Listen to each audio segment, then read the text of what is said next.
आप सभी को जय मसीह की। आपका फिर से स्वागत है हमारे जीवन में। चाहे आप किसी के लिए भी प्रार्थना करती हों, लेकिन कई लोगों को प्रार्थना का उत्तर नहीं मिल पाता है। कमी उनकी प्रार्थना में नहीं है, कमी उनकी आत्मा की शक्ति में है। मैं आज आपको एक ऐसी प्रार्थना बताने वाली हूँ जो आपको रात में सोते समय करनी है। सिर्फ एक बात है जो रात की प्रार्थना करते समय आपको करनी है। उसकी ताकत इतनी शक्तिशाली है कि आपके जीवन में चाहे कितनी कठिनाई हो, कितनी भी परेशानी हो, चाहे कितनी भी बुरी समस्या हो, जितने भी असंभव लक्ष्य लग रहे हों, जितने भी मुश्किल हालात लग रहे हों, उन सब का आपको हल मिलेगा।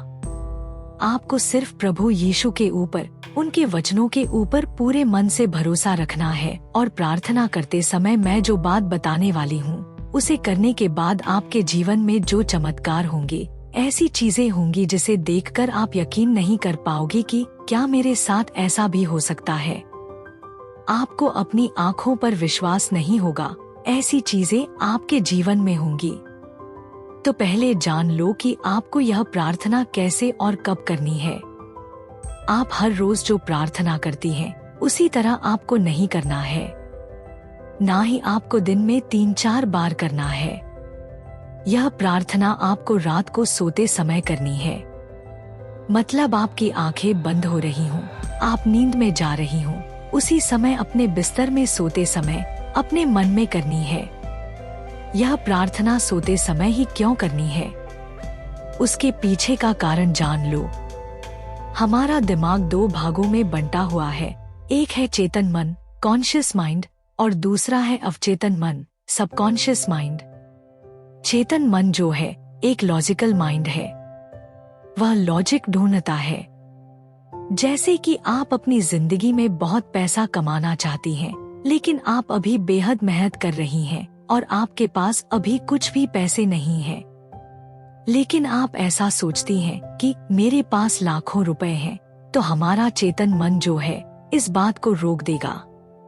वह बोलेगा कि नहीं, यह गलत है, अभी तुम्हारे पास बिल्कुल पैसे नहीं हैं। तो चेतन मन जो है वह आपके ख्याली विचारों को रोक देता है।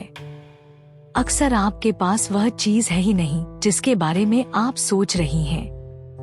चेतन मन इन विचारों को रोक देता है और वह विचार आपके अवचेतन मन तक नहीं जा पाता है।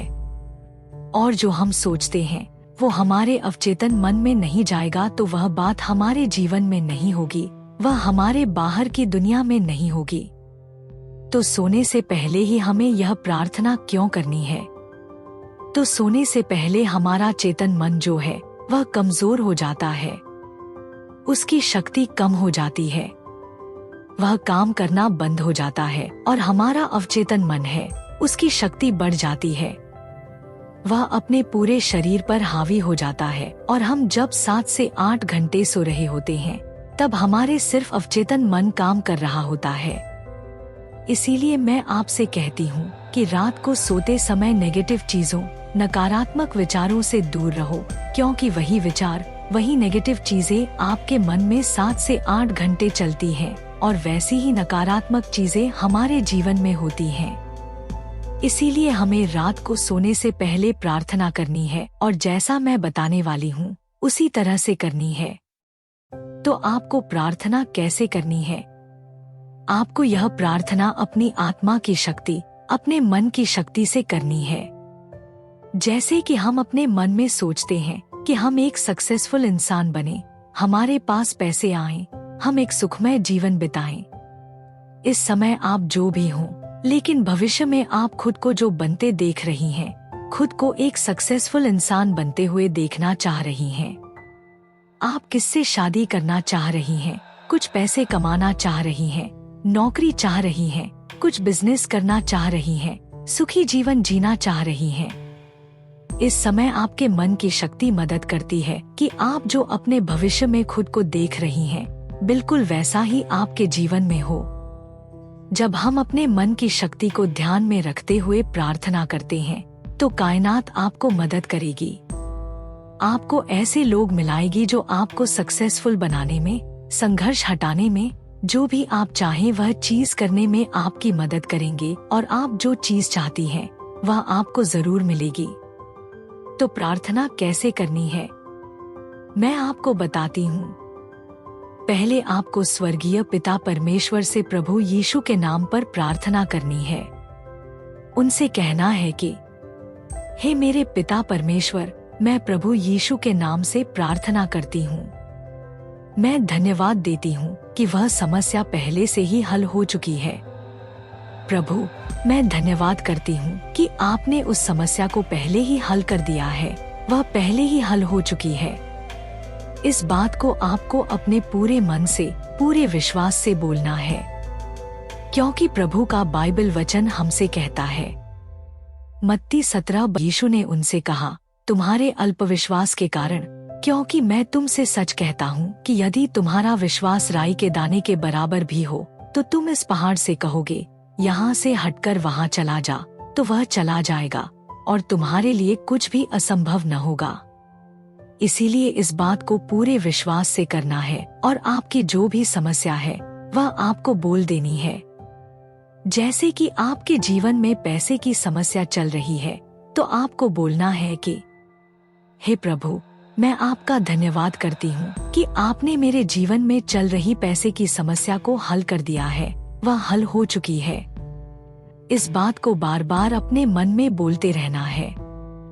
यह बात आपको कब करनी है?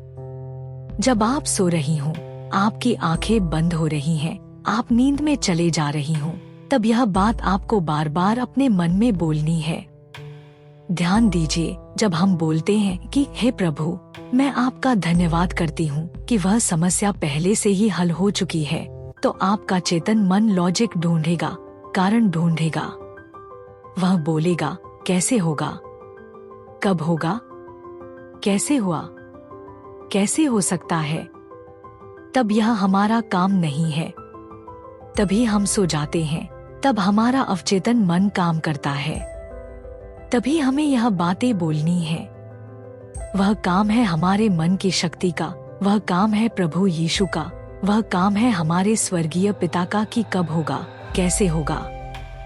हमारा काम है बस हमें विश्वास से बोलना है कि मैं धन्यवाद करती हूँ कि मेरी समस्या पहले से ही हल हो चुकी है। अब यह समस्या क्या हो सकती है? जैसे कि आपको नौकरी नहीं मिल रही है, तो आपको बस विश्वास से बोलना है कि हे पिता परमेश्वर, मैं तुझे धन्यवाद देती हूँ कि मुझे 1 लाख रुपए वाली नौकरी मिल चुकी है। इधर आपकी मन की शक्ति का इस्तेमाल हो रहा है। जो हम अपने भविष्य में देख रहे हैं, अपने मन में सोच रहे हैं, वही सोच लेकर हम रात को सो रहे हैं। तब हमारा जो अवचेतन मन है उसकी शक्ति बढ़ जाती है और हमारे अंदर एक ऊर्जा तैयार होती है, और जैसा हम बोलते हैं, जैसा हम सोचते हैं, वही बात, वही प्रार्थना, वही एनर्जी हमारे शरीर से ब्रह्मांड तक जाती है, और ब्रह्मांड पूरी ताकत से हमारी प्रार्थना, हमारे मन की बात पवित्र आत्मा, पवित्र पिता के राज्य में भेज देता है, और जैसा आप सोचती हैं बिल्कुल वैसा ही हमारे जीवन में होने लगता है, और हम जो मांगते हैं वही हमको मिलता है। तो इस प्रार्थना को हर रोज रात को सोते समय जरूर करें। जैसा मैंने बताया है उसी तरह से मन की पूरी शक्ति से करें, और फिर देखें आपके जीवन में जैसा आप चाहो बिल्कुल वैसा ही होगा, और जैसा सोचोगी वैसा ही होगा। अगर आपने अभी तक वीडियो को लाइक नहीं किया तो वीडियो को लाइक करें, और आप भी प्रभु यीशु पर, उनके वचनों पर विश्वास करती हैं तो कमेंट में आमीन टाइप जरूर करें। प्रभु आप सभी को आशीष दे। आमीन।